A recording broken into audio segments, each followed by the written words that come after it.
Danny Martinez wiped the sweat from his forehead as he drove his 18-wheeler down the empty Nevada highway. The sun was setting behind the mountains, painting the desert sky orange and pink. He had been driving for 10 hours straight, hauling a load of furniture from Los Angeles to Denver. The radio played old country music and Danny hummed along as he watched the road ahead. The highway stretched out like a black ribbon across the desert. There were no other cars in sight, just endless sand and rocks on both sides. Danny liked this part of his job.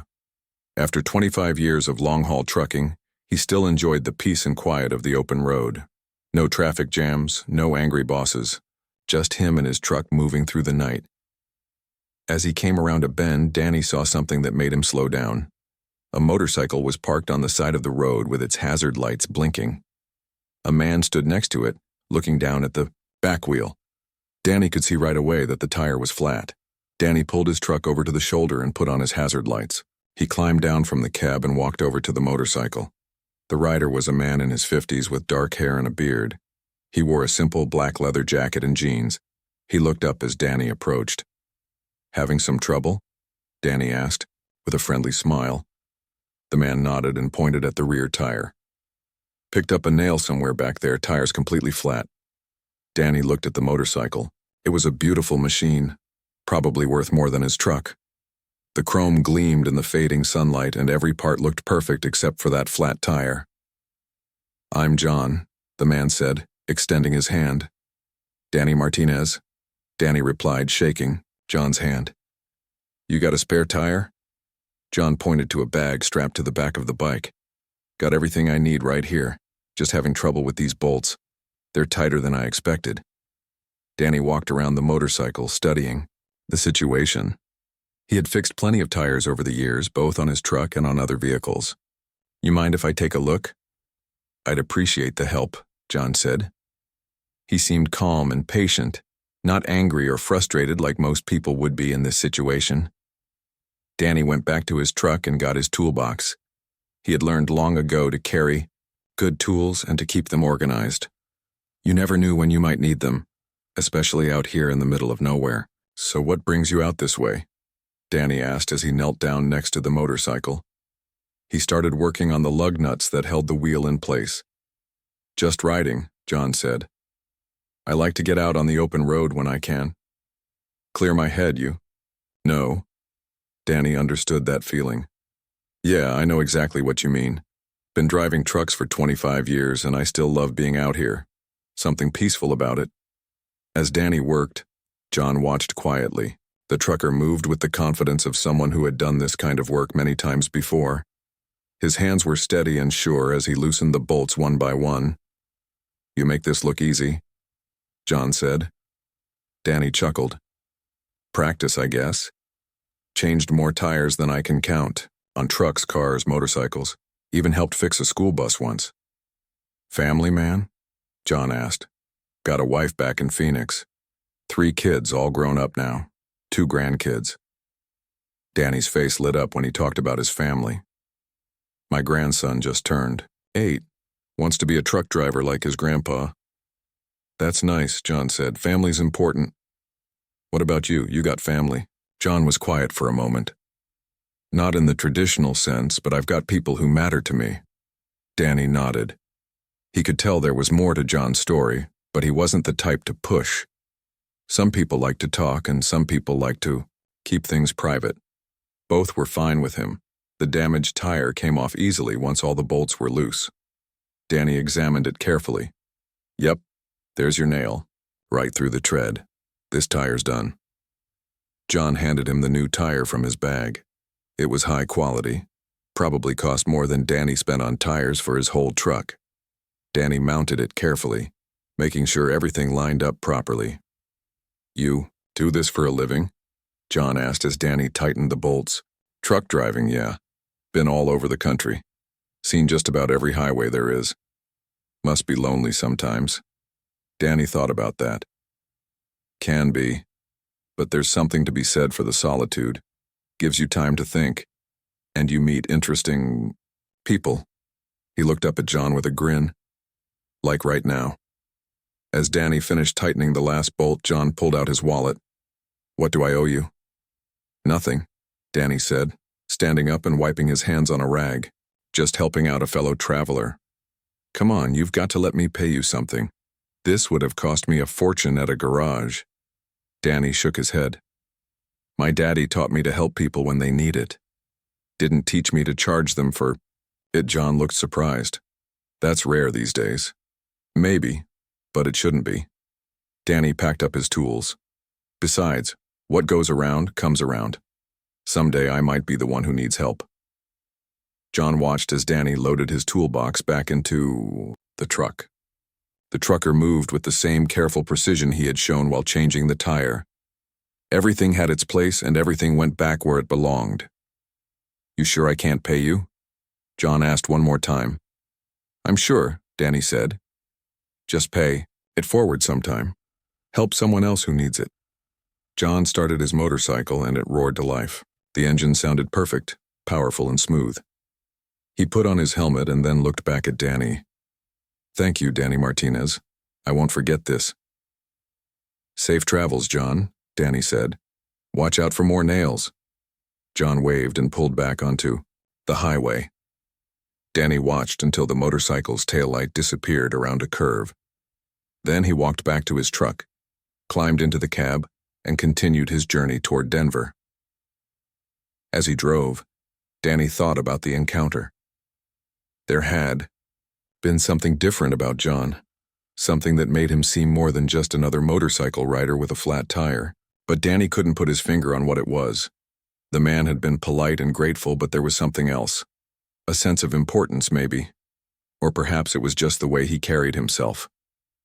Danny shrugged and turned up the radio. It didn't really matter who John was. What mattered was that he had been able to help someone who needed it. That was always a good feeling, no matter what.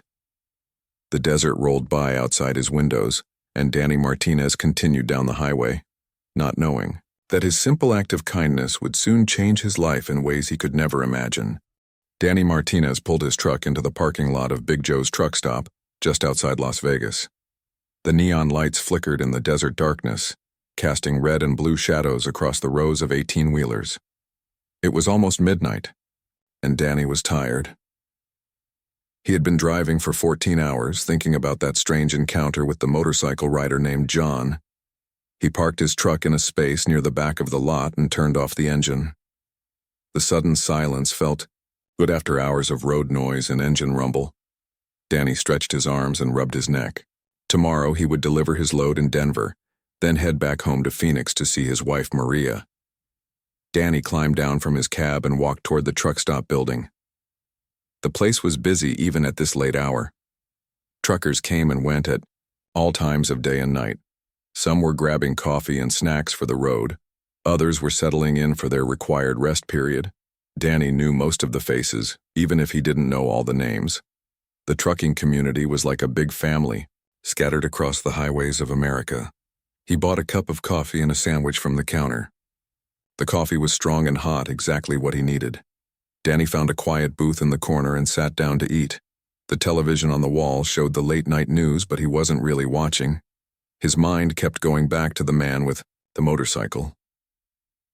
There had been something familiar about John, but Danny couldn't figure out what it was. Maybe he had seen him before at another truck stop or rest area. The trucking world was smaller than most people thought. You ran into the same people over and over again on the interstate highways. Danny was halfway through his sandwich when his cell phone rang. He looked at the screen and saw a number he didn't recognize. It had a Las Vegas area code. Danny almost didn't answer it. He got a lot of spam calls, especially when he was on the road. But something made him pick up the phone. Hello? Is this Danny Martinez? The voice belonged to a woman. She sounded professional, like someone who worked in an office.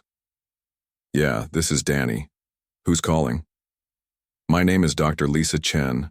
I represent a special project, and I'd like to talk to you about a unique opportunity. Danny frowned. This sounded like a sales pitch or maybe a scam. What kind of opportunity? The kind that could change your life, Dr. Chen said. I know this sounds strange, Mr. Martinez, but I need to ask you something. About an hour ago, did you help a motorcycle rider change his tire on Highway 95? Danny nearly dropped his coffee cup. How could this woman possibly know about that?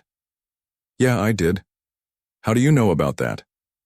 The man you helped recommended you for something very important, something that requires exactly the kind of person you showed yourself to be tonight. I don't understand, Danny said. I just changed a tire. It wasn't anything special. That's exactly why you're special, Dr. Chen said. Mr. Martinez, I know, this sounds crazy, but would you be willing to meet me tonight? I'm only about 20 minutes from where you are right now.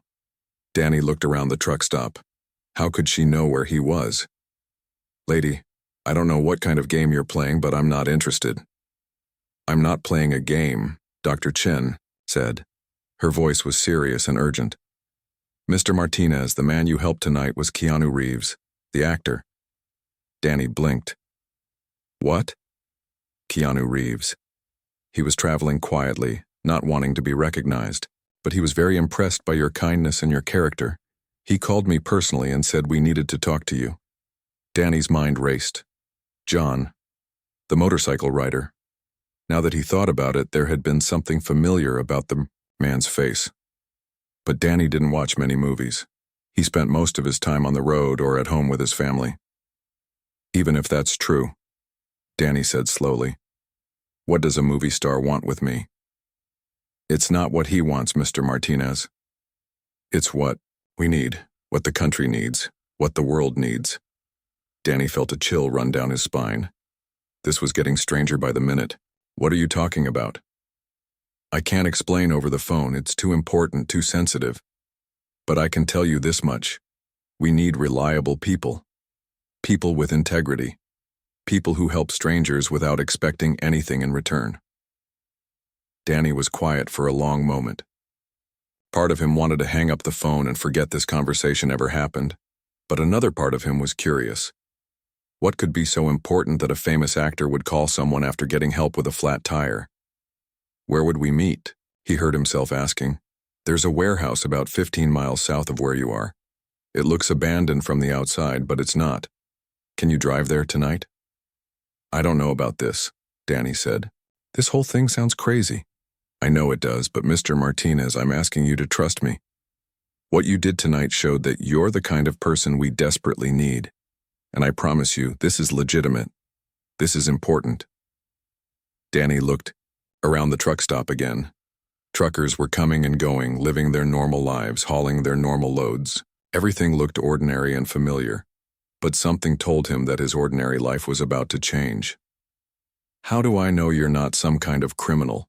Danny asked. You don't, Dr. Chen admitted. But ask yourself this.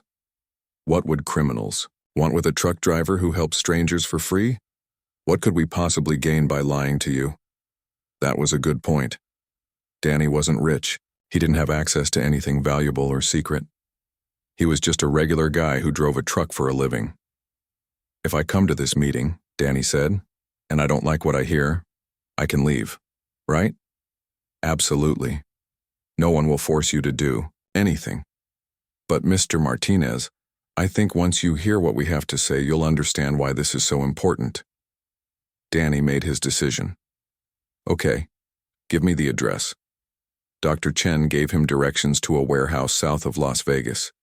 It was in an industrial area that Danny had driven through many times but never paid much attention to. She told him to look for a building with no signs and a security guard at the gate. Thank you, Mr. Martinez. I know this is asking a lot. Yeah, it is, Danny said. But I guess I'm curious enough to hear you out.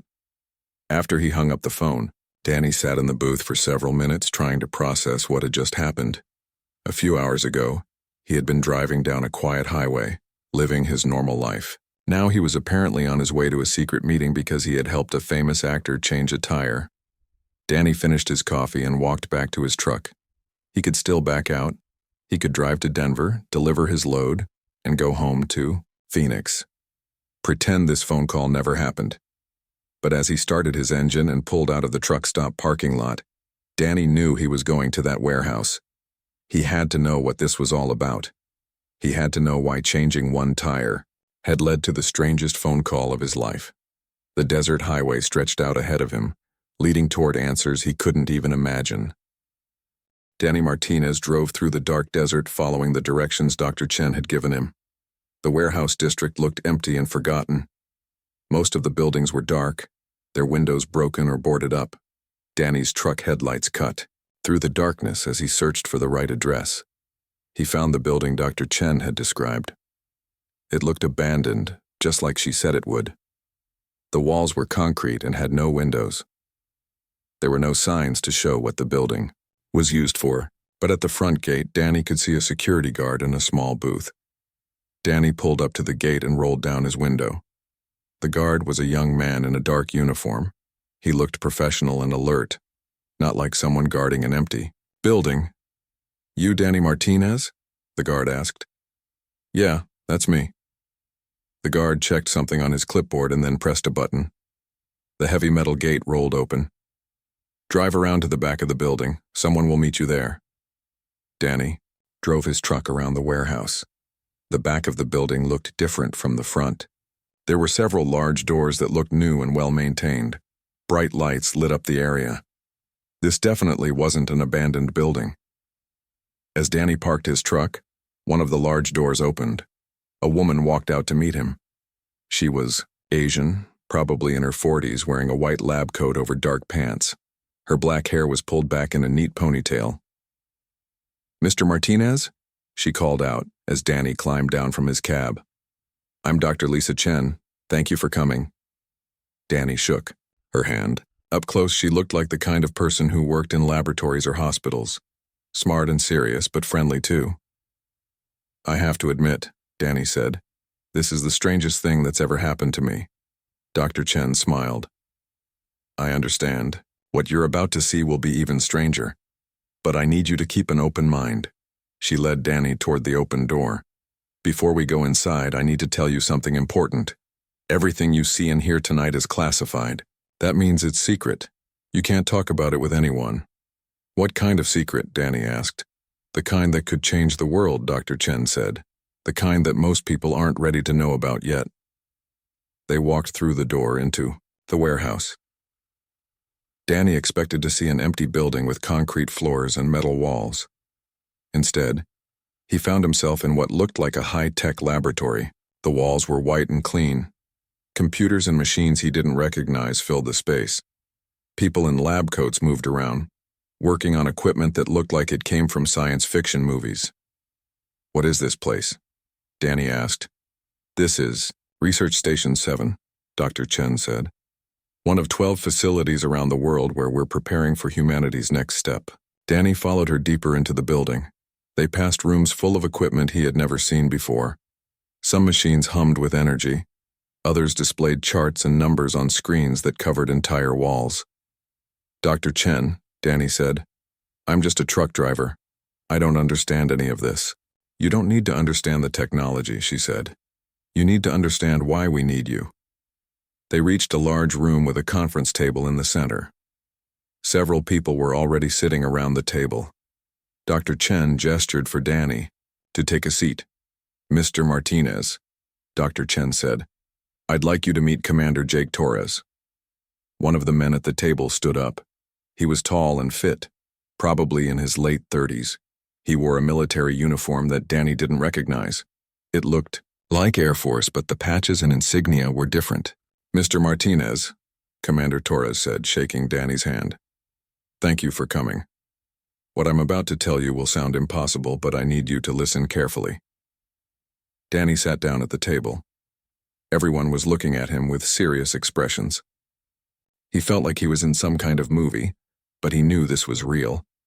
3 months ago, Commander Torres began, Earth received a message from space, not from our satellites or space stations, from an alien civilization. Danny blinked. Aliens? Yes. They call themselves the Valorians. They've been watching our planet for over 50 years. They've been waiting for humanity to develop certain technologies and social systems before making contact. Dr. Chen pulled out a tablet and showed Danny a picture. It showed creatures that looked somewhat human but taller and thinner. Their skin had a slight blue tint, and their eyes were larger than human eyes. "The Valorians are peaceful," Dr. Chen explained. "They're part of something called the Galactic Confederation. It's like the United Nations, but for planets instead of countries. Danny stared at the picture. The aliens looked friendly, almost kind. But this was all too much to believe. Why? Are you telling me this? Danny asked. Commander Torres leaned forward. Because the Valorians have a problem, and they think humans can help solve it. What kind of problem? There's another alien species called the Devourers, Commander Torres said. They're not peaceful like the Valorians. They attack planets and consume everything they find. They've been moving through this part of the galaxy, destroying civilizations. Dr. Chen showed Danny another picture on her tablet. This one showed creatures that looked like nightmares. They were huge and dark, with too many arms and teeth like sharks. The Valorians and their allies have been fighting the Devourers for years, Dr. Chen said. But they're losing. The Devourers keep cutting off supply lines between planets. They make it impossible to get food, medicine, and weapons to the places that need them. That's where humans come in, Commander Torres said. The Valorians have studied our species. They're impressed by something very specific about us. What's that? Danny asked. Our truck drivers. Danny almost laughed. Our what? Think about it, Dr. Chen said. Human truck drivers can travel thousands of miles through dangerous weather, bad roads, and difficult conditions. They always find a way to deliver their cargo on time. They work alone for long periods without going crazy. They solve problems that would stop other people. Commander Torres nodded. The Valorians have never seen anything like human logistics. The way we move goods across our planet amazes them. They think human drivers could break through Devourer blockades that stop their own ships. You want me to drive a truck in space? Danny asked. Not exactly, Dr. Chen said. We want you to pilot a spacecraft that's designed to feel familiar to experienced drivers. The Valorians have been working with our engineers to build ships that humans can operate using skills they already have. Danny looked around the table at all the serious faces. This is crazy. Yes, it is, Commander Torres agreed. But it's also real, and it's important. The Valorians aren't just asking for our help because they're losing a war. They're asking because if the Devourers aren't stopped, they'll eventually reach Earth. The room was quiet for a moment. Danny tried to process everything he had heard. Aliens, space wars, truck drivers saving the galaxy. It sounded like something from the movies his grandson liked to watch. Why me specifically? Danny asked. There are millions of truck drivers in America. Dr. Chen smiled. Because tonight you showed exactly the kind of character we need. You helped a stranger without asking for anything in return. You were kind and professional and competent. The Valorians have been studying humans for decades, and they've learned that those qualities are more important than any technical skill. Plus, Commander Torres added, Keanu Reeves has been working with us as a liaison. He helps us identify people who might be good candidates for the program. When he called tonight and described what you did, we knew we had to talk to you. Danny sat back in his chair. His ordinary life as a truck driver suddenly seemed very far away. But part of him was excited. This was the biggest thing that had ever happened to him. Maybe the biggest thing that had ever happened to anyone. What happens if I say yes? Danny asked. You'll help save the galaxy, Dr. Chen said simply. And you'll be part of the most important mission in human history. Danny Martinez sat in his small room at the secret facility, staring at the phone in his hands. He had been there for 3 days now, and he still hadn't called his wife Maria. How could he explain where he was? How could he tell her that he was training to fly spaceships to fight aliens? Dr. Chen had told him he could make one phone call home, but he had to be careful about what he said. The cover story was that he had been selected for a special government driving job that required security clearance. It wasn't exactly a lie, but it wasn't the whole truth either. Danny dialed his home number. Maria answered on the second ring. Danny, where are you? I've been worried sick.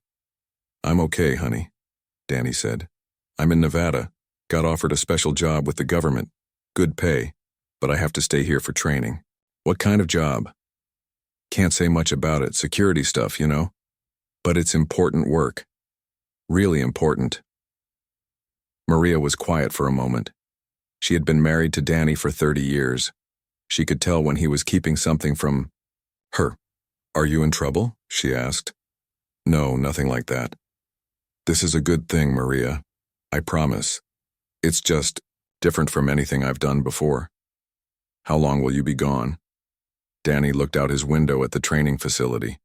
He could see other drivers practicing with simulators that looked like truck cabs but controlled spaceships on computer screens. I don't know yet, he said honestly. Maybe a few weeks, maybe longer. After he hung up the phone, Danny felt bad about not telling Maria the truth. But he also knew she would never believe him if he did. He barely believed it himself. Knock on his door interrupted his thoughts. It was Commander Torres. Ready for day 4 of training? The commander asked. Danny followed him down the hallway to the training center. The facility was much bigger than it had looked from the outside. There were dozens of rooms filled with equipment and simulators. Danny had learned that there were similar facilities in 11 other countries around the world. In the training center, Danny met up with the other drivers who had been selected for the program. There was Maria Santos, a former Navy logistics specialist who had driven supply trucks in 3 different wars. She was tough and smart, and she reminded Danny of his own daughter.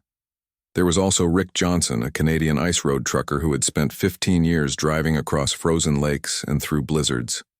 Rick was quiet and careful, the kind of person who thought before he spoke. Danny liked him right away. The 3 of them had become friends over the past few days. They were all regular people who had been chosen for the most unusual job in human history. Today we're going to work with the real thing, Commander Torres announced. Not simulators. Actual spacecraft. He led them through a set of heavy doors, into a hangar that Danny hadn't seen before. The space was enormous, with a ceiling that disappeared into darkness above them. And in the center of the hangar sat 3 vehicles that took Danny's breath away. They looked like trucks, but trucks designed by someone who had never seen Earth. The cabs were larger and more rounded than normal trucks. Instead of wheels, they had what looked like jets or rocket engines underneath. The trailers behind them were sleek and metallic, covered in panels that seemed to glow with their own light. These are Mark 7 human Valorian hybrid cargo vessels, Dr. Chen explained as she joined the group. The Valorians designed them specifically for human pilots. The control systems are based on truck technology that you already know how to use. Danny walked around one of the ships, running his hand along its smooth surface. It felt warm to the touch, almost alive.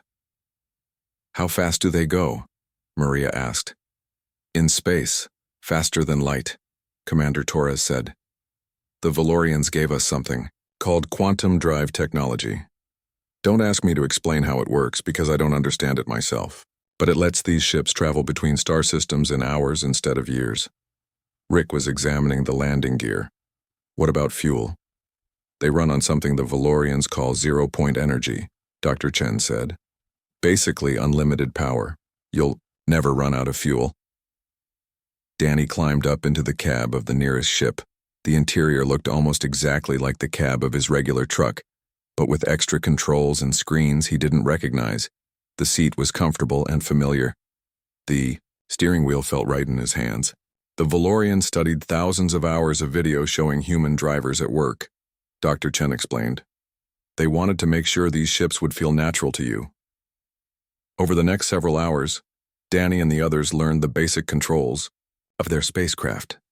The ships were surprisingly easy to operate. The steering worked like a normal truck, but instead of controlling wheels on a road, it controlled the ship's movement through space. The quantum drive was activated by a simple button on the dashboard. The navigation system was more complex than a regular GPS, but it worked on the same basic principles.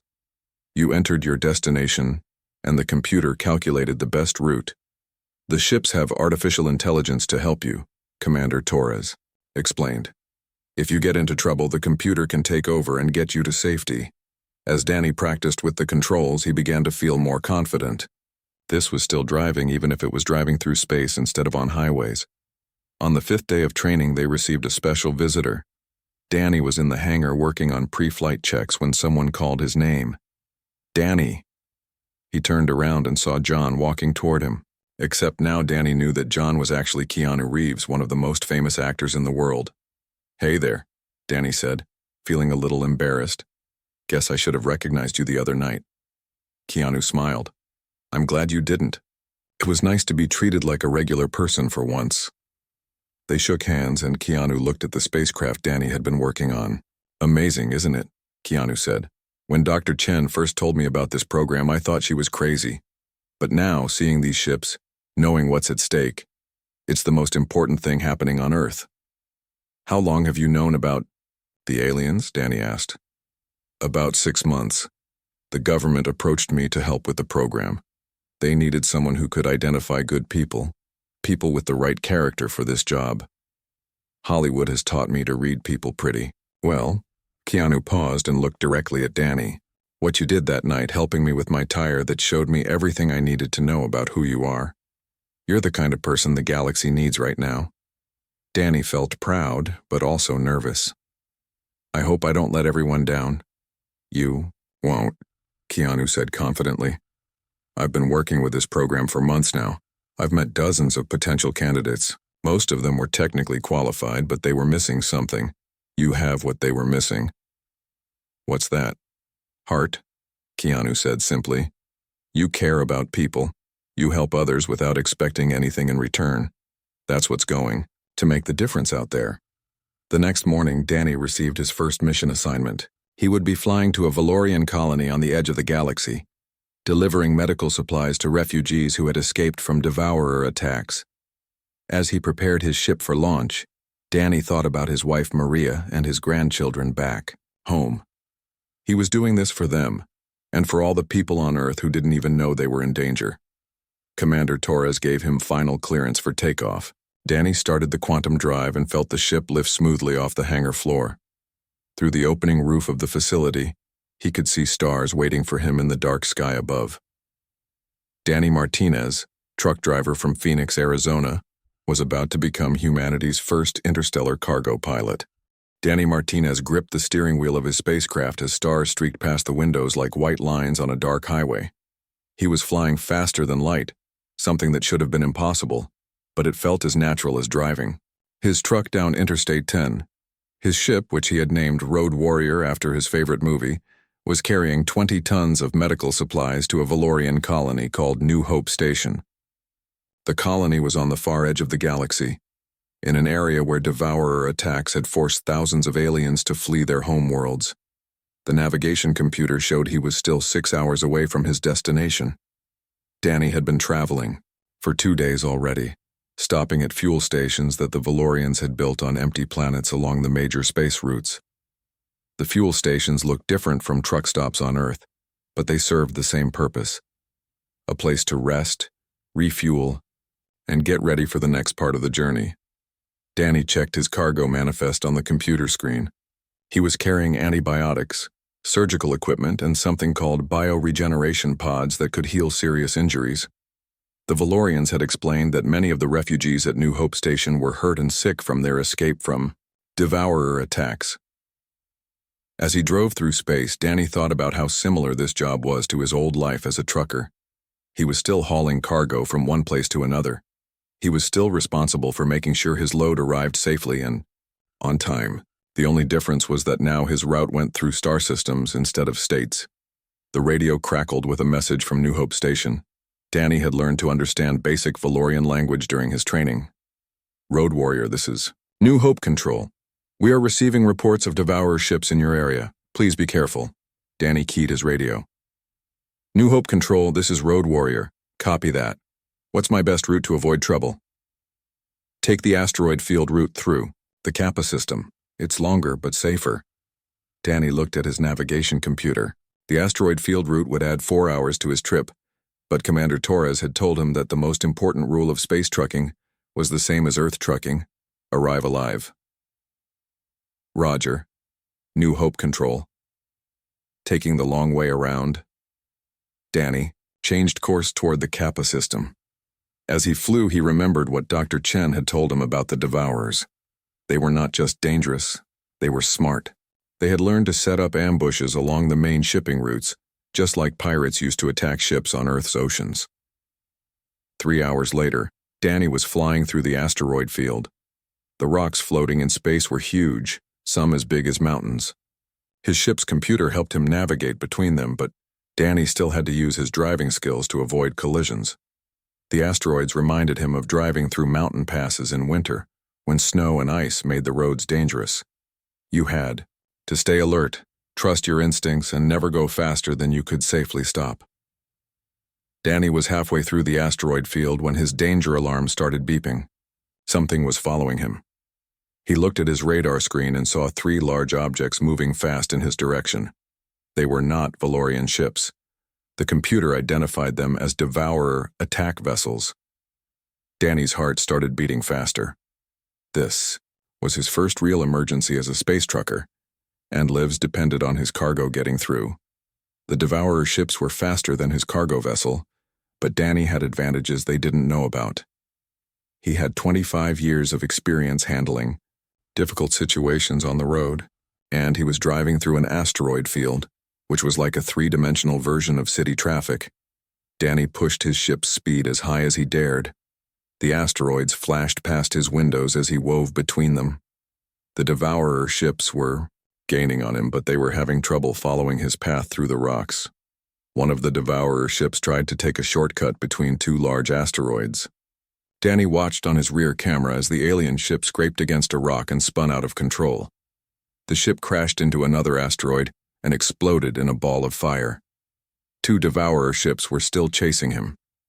Danny saw a cluster of asteroids ahead that formed a narrow passage barely wide enough for his ship to fit through. A normal pilot might not have tried it, but Danny had driven his truck through construction zones and mountain tunnels that were just as tight.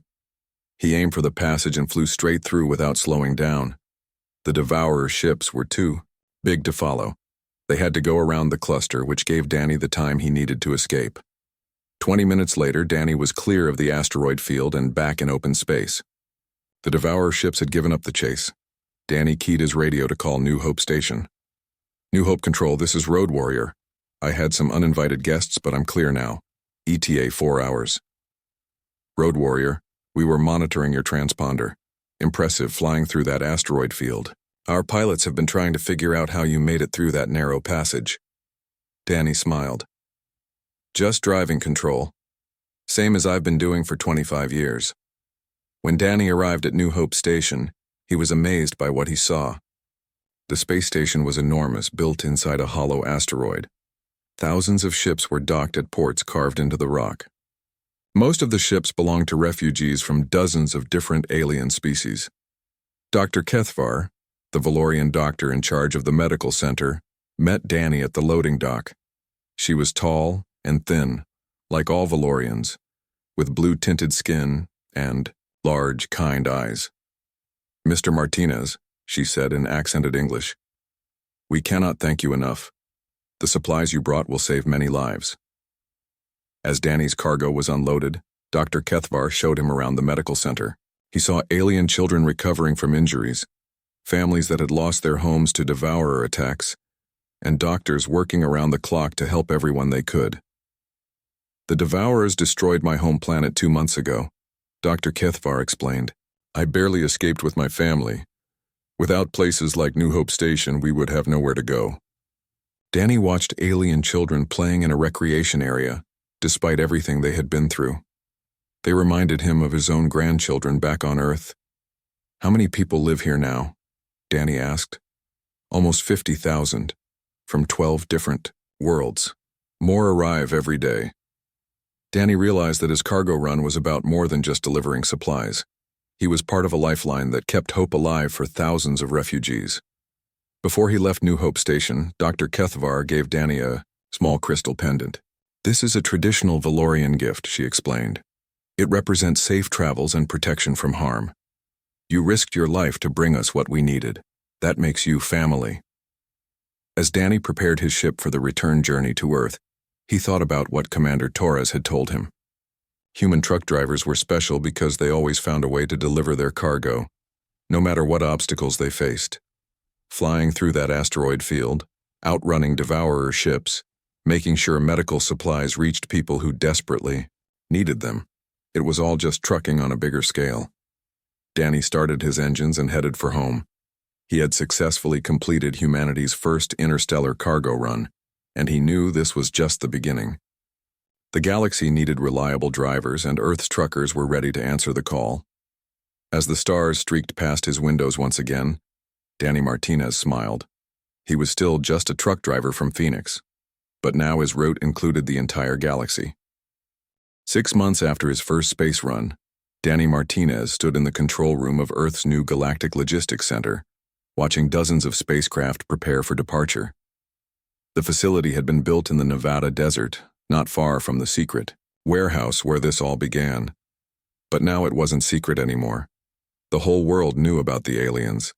The Valorians had made official contact with Earth's governments 3 months ago. At first, people had been scared and confused, but when they learned that human truck drivers were helping to save refugee families across the galaxy, the fear had turned into pride. Danny watched as Maria Santos climbed into her ship, the Desert Rose, preparing for a supply run to the outer, rim colonies. Rick Johnson was already in space, halfway to a mining station that needed emergency food supplies. 37 other human drivers were scattered across the galaxy, all of them making sure that critical cargo reached its destination. "Danny, you've got a visitor," said Commander Torres, walking into the control room. Danny turned around and saw Keanu Reeves walking toward him. The actor had become Earth's unofficial ambassador to the galactic community. He spent most of his time traveling between planets, helping to set up new trade agreements and cultural exchanges. "How's retirement treating you?"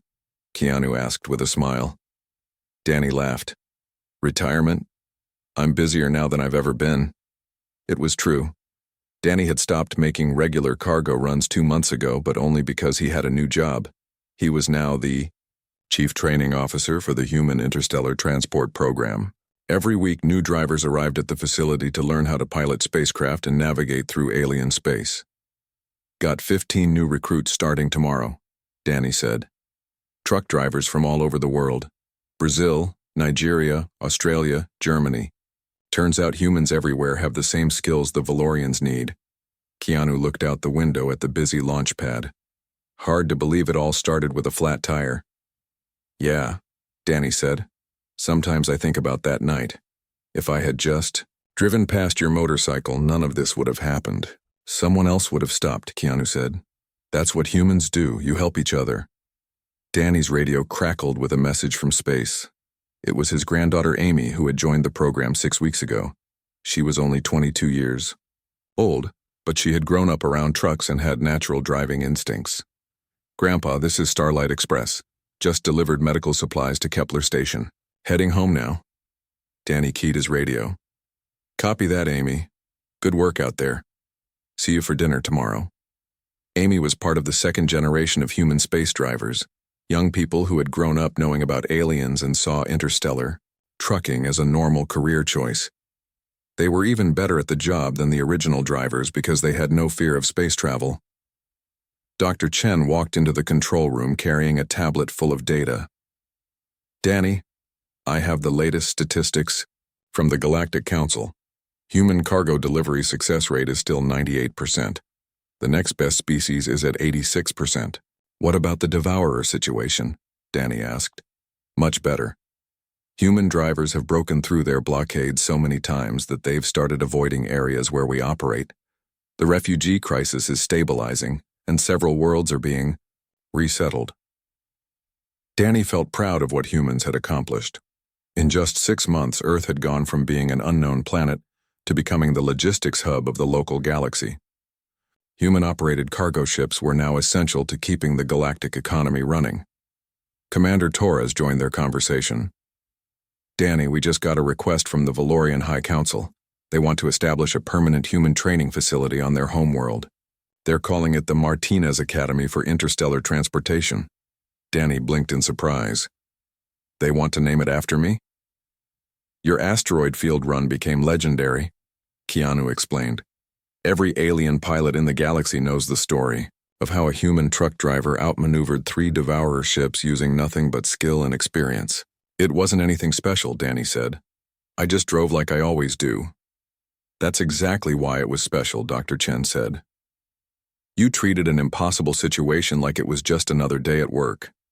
That's what makes humans so valuable to the galactic community." Danny walked over to the window and looked out at the launch pad. A new ship was preparing for takeoff. It was one of the latest models, designed jointly by human and Valorian engineers. The ship looked like a truck cab crossed with a spaceship, painted in the bright colors that had become the trademark of human cargo vessels. I keep thinking about something Dr. Cathvar told me, Danny said.